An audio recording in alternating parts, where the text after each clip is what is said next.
Hello. Alors, ça fait plusieurs vidéos que je fais sur l'affaire Kamel Daoud. Et à chaque fois, je me dis, c'est la dernière. Parce que franchement, c'est pas un sujet agréable à traiter. Et là, j'en fais encore une autre. Parce que d'une part, il y a des gens qui me contactent pour me dire des choses qu'ils savent et qu'ils veulent participer à l'établissement de la vérité. Donc, si les médias faisaient leur travail, si les journalistes faisaient leur travail, on ne serait pas obligé de le faire. Mais comme ils ne le font pas, on continue. Donc, je vais vous dire ce que j'ai appris de quelques personnes qui m'ont contacté. Alors, j'ai appris que lorsqu'il vivait à Oran, jusqu'à tout récemment, maintenant qu'il est installé en France, et je ne sais pas s'il va revenir en Algérie affronter la justice. En tout cas, il vivait dans un quartier réservé aux classes sociales très supérieures, avec ultra sécurisé, gardiennage, etc. Donc, je ne savais pas que être chroniqueur rapportait tant d'argent. Enfin bon, voilà, tant mieux pour lui. Et alors, je ne vais pas parler de ce qu'on m'a dit de sa vie privée. C'est pas forcément à son crédit, loin de là, mais bon, c'est pas mon sujet. Je vais parler de ce qui concerne la politique, parce que il a été récupéré où il a lui-même leurré les gens de façon extrêmement politique et pour servir des intérêts ignobles. Alors, quant à sa duplicité, déjà on voit que quand il était à Oran, il lui arrivait de dire qu'il vivait dans la peur, qu'il était menacé, alors qu'en fait des gens le voyaient dans la rue en train de se promener tranquillement en bras de chemise et en bermuda.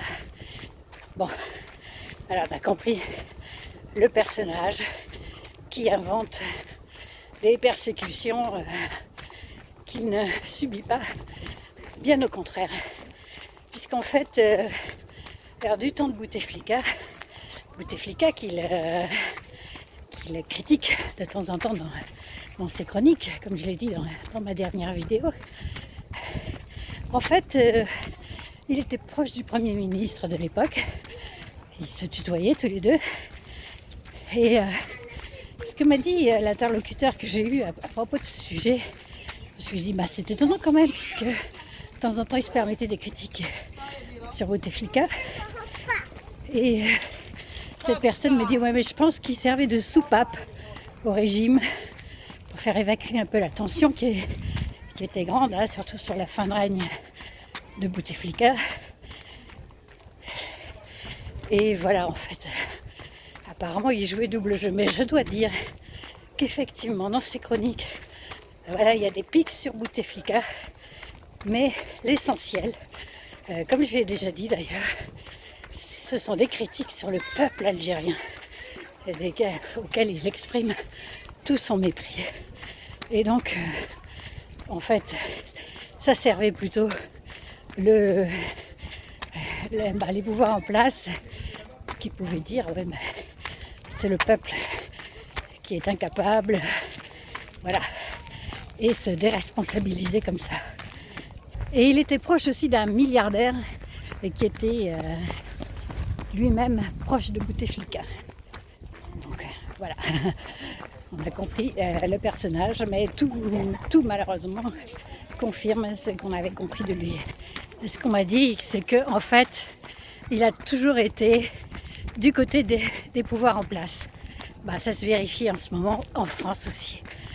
Et il y a quelqu'un d'entre vous, ici même, qui m'a dit qu'un jour, assistant à la signature d'un de ses livres, je crois que c'était Meursault, et lui et d'autres personnes, plusieurs, avaient quitté la salle quand il avait commencé à vomir sur le Irak, cette ce mouvement de protestation pacifique pour plus de démocratie en Algérie.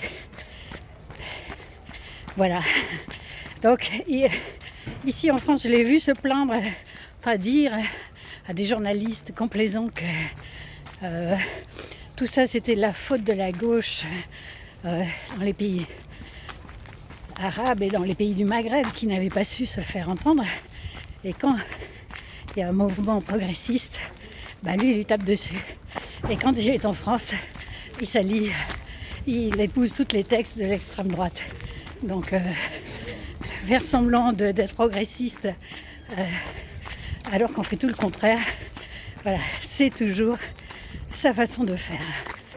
Alors on m'a dit aussi l'avoir entendu se vanter que tout le monde était à sa botte en Algérie comme en France. Et il disait je ne serai jamais un arabe de service. Un déni d'ailleurs qui est un peu suspect. Et il disait maintenant ils mangent tous dans ma main, je pourrais dire n'importe quoi, je pourrais écrire sur une porte, je pourrais lire la notice du Doliprane et tous m'applaudiraient. Voilà.